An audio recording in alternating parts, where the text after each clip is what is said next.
Today, we are going to talk about 3 things you can change in your game to become way better at NHL 23. Anybody that plays this game, unless you're like the 1%ers, you go through a period of playing where it feels like you just can't beat good opponents. Opponents that are the same skill level as you or a little bit better, and you feel like, I can't get anything going against these people. So what we are going to do is I'm going to be showing you a very intense game that I played, and we're going to talk about the good, the bad, and the ugly from my side and from my opponent's side so that you can avoid the bad and implement the good to become better at NHL 23. So, I just make a clear mistake right here. I'm watching it right now, and I'm like, what in the world was I thinking? It's 2-1, so he's skating up. Look at me guarding him with 2 of my guys. Really, I should be taking number 27, Lindholm, and bring him more central, right, in the zone there. For whatever reason, I'm probably just playing silly and emotional, and I'm just going for the hit, whatever it is I was doing. But right here, look what I do with Lindholm. I skate way past the blue line, just in case he passes that puck across for a one-timer. I want to get that breakaway. It's just an over-eager play. He dumps it below. Easy goal for him.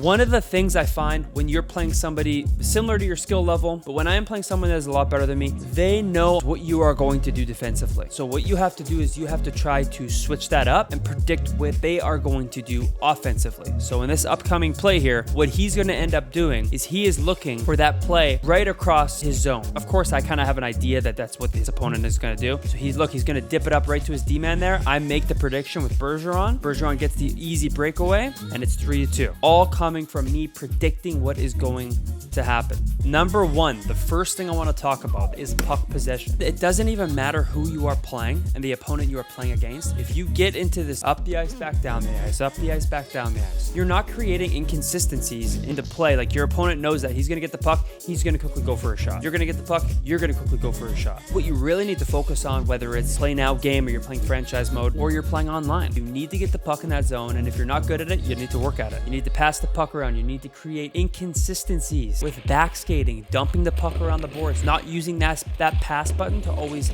pass the puck. Use that saucer pass button. Because what I find too is when you use saucer pass, that doesn't only create better opportunities for that pass to make it through opponents, but it also confuses the goalie a little bit. That's what I find. What you are ultimately doing is you're going to frustrate your opponent. So creating opportunities for puck possession in this game is massive, because what you're also doing is you're getting the goalie moving left to right, right to left. He's moving back and forth. That's also where tip-ins come to play. You get the puck moving left to right up at the blue line there. You get an open opportunity where your player is in front of the net. Tip-ins are so overpowered in this game. Most tip-ins go in, I would say, at the very least 50-50. But you're not going to get tip-ins unless you create movement with the puck around the zone and look for them. So we're going to be doing a mixture of things, right? I'm talking about puck position, number 1, but I'm also showing you this is an online versus game I played against somebody where I make mistakes, but I also make good plays. So we're going to talk about both of them throughout the game. He gets the puck. He's looking for, obviously, a play. What do I do up the sideboards? Right here. I saucer pass it. If I just pass that puck, the chances of it being turned over are extremely high, but I don't pass it. I saucer pass it, and that creates the puck lifting a lot more off the ice, and his player is not going to pick up that puck. Unless he's directly in front of that puck, there's no way. Whereas when you pass the puck, all that has to be in the way is his stick, and he'll pick it up every single time. It also matters what you do when you have that puck, right? It's simple things like this. Nick Foligno in this game, I believe he's like an 81, 82 player. All he does here, he stops and he starts. But it is enough to throw his player off. A cross-crease goal to Hall on the power play, and it's a goal. The oldest things you hear, cheap goals, glitch goals, learn how to score better. Those talks should be finished at this point, because it's more so how can you throw off the defense enough to score the goals that you find the most success in. Cross crease is part of the game. Learn how to defend it, and you're going to see far less of them scored on you. Simple. Tip number 2 is where we are going to talk about the speed move. You see it mainly at the high level. You don't see it within the general public that play NHL 23. But what the speed move is going to do, it is going to create a distance between you and your opponent, oftentimes that would not get done if you were just doing a normal speed skate.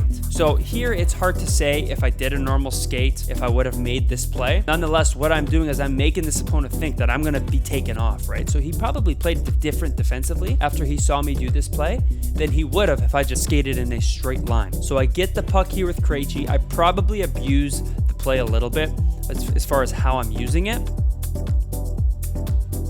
But what it leads to is it leads to a spinorama pass goal. Another cross crease goal that people complain about, but it's how you set it up. This is how you score goals in the game. Unfortunately, just taking wrist shots and slap shots do not go in often unless you're playing Hockey Ultimate Team with players that are extremely high rated. When you're playing something like Online Versus, or you're playing just to play now, or you're in franchise mode and you're just simply trying to get better at the game, taking wrist shots and slap shots aren't going to work. You need to keep your opponent guessing. Now, touching again on tip number 2, the speed move. This is a perfect example of using a speed move with a fourth liner. Look at this.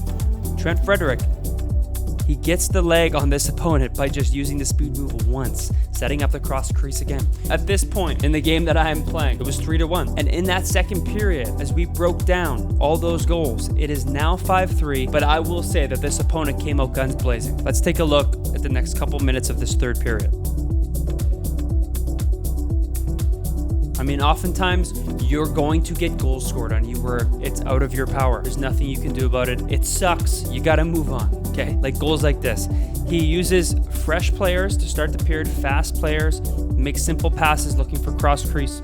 I end up scoring on myself. Now, was I so angry that I can't explain it? Absolutely. I was furious. But it's 5-4. It's okay. We have a 1 period to play, and he gets the puck with Dylan Larkin. And what does he do? He gets a really good chance, which leads to a goal. Again, a cross crease goal. It's now 5-5 going into the period. Look at this perfect opportunity where I just don't get back in time and I get a cross crease scored on me. Dylan Larkin gets going and Tyler Bertuzzi is with him. And what I'm doing is I'm a man down and I'm playing too aggressively. But what I do here with McAvoy, I go way too close to him. What I should be doing in this situation is taking McAvoy and cutting hard to the net to prevent any type of cross crease, and forcing him really to take a wrist shot or a slap shot and not pass the puck to shoot. But what I do with McAvoy is the opposite of that. I cut towards the player way too much. My man trying to recover for me, tries to get there in time, no chance. It is now 6-5 with just about 2 minutes left. I end up getting a very basic goal to tie it with 1 minute left. This leads to overtime, which is bringing us to number 3. It's way more technical than it can even explain because playing defense in this game is so important. We're calling it defensive changes. So it's not about just playing defense and running around with your players, making sure they're in the right spots, but it's about switching your players at the right time.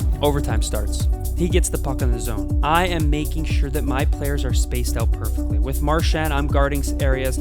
I switch to Bergeron in the perfect opportunity to go for a poke check. All planned, right? I'm spacing out my guys perfectly, making sure that I don't leave any obvious openings.